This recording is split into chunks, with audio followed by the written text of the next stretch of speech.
Welcome. நீங்கள் கேட்டுருக்கிறது குட்டி story with me Satish, episode 64.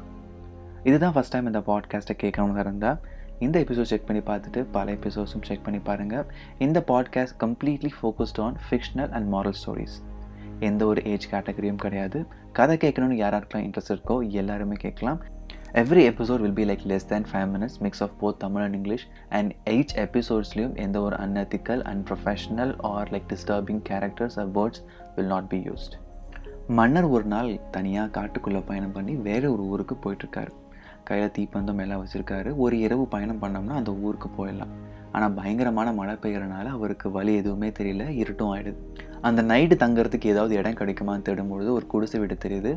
அங்கே போய் கதவை தட்டும்பொழுது ஒரே ஒரு ஆள் மட்டும் இருக்கார். அவர் யார் அப்படின்னா ஒரு சார்கோல் விற்கிற வியாபாரி. அவர்கிட்ட இவர் பெர்மிஷன் கேட்டு அன்றைக்கி நைட்டு மட்டும் அங்கே தங்கிறாரு. அவரும் ரொம்ப தாராளமாக ராஜாவுக்கு தேவையான விதமான வசதிகளும் செஞ்சு கொடுக்குறாரு. அடுத்த நாள் ராஜா போகும்பொழுது ரொம்ப நன்றி சொல்லி போகிறாரு. எனக்காக எல்லாத்தையும் செஞ்சு கொடுத்தவங்களுக்கு ரொம்ப நன்றி.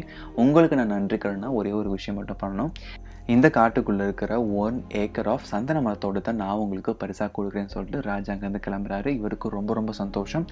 அந்த சந்தன மர தோட்டத்தில் இருக்கக்கூடிய மரங்களை வெட்டி இவர் எரித்து அதை சார்கோலை சந்தையில் போய் விற்க ஆரம்பிச்சிட்டாரு.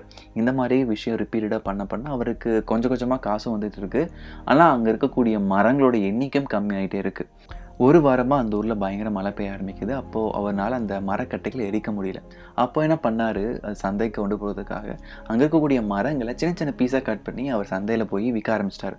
சந்தைக்கு போன உடனே இந்த மரக்கட்டையோட மனம் ரொம்ப அதிகம் வீச ஆரம்பிச்சிருச்சு. மக்கள் எல்லாருமே கூட ஆரம்பித்து அந்த மரக்கட்டைகளை அதிக பணத்துக்கு வாங்குறதுக்கு நிறைய பேர் ரெடியாக இருந்தாங்க.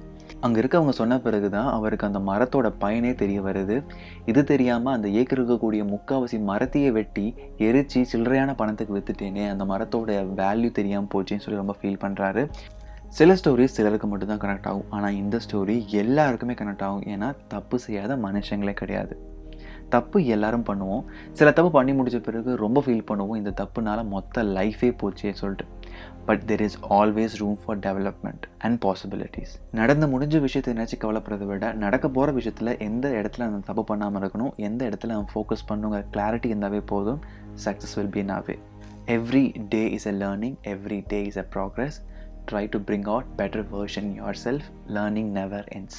இன்னைக்கான ஸ்டோரி அண்ட் மாரல் கண்டிப்பாக உங்களுக்கு பிடிச்சிருக்குன்னு நம்புகிறேன். மீண்டும் நெக்ஸ்ட் வெனஸ்டே நான் உங்களை மீட் பண்ணுறேன். Until then, bye from Satish Venkatachlam. Have a good rest of the day.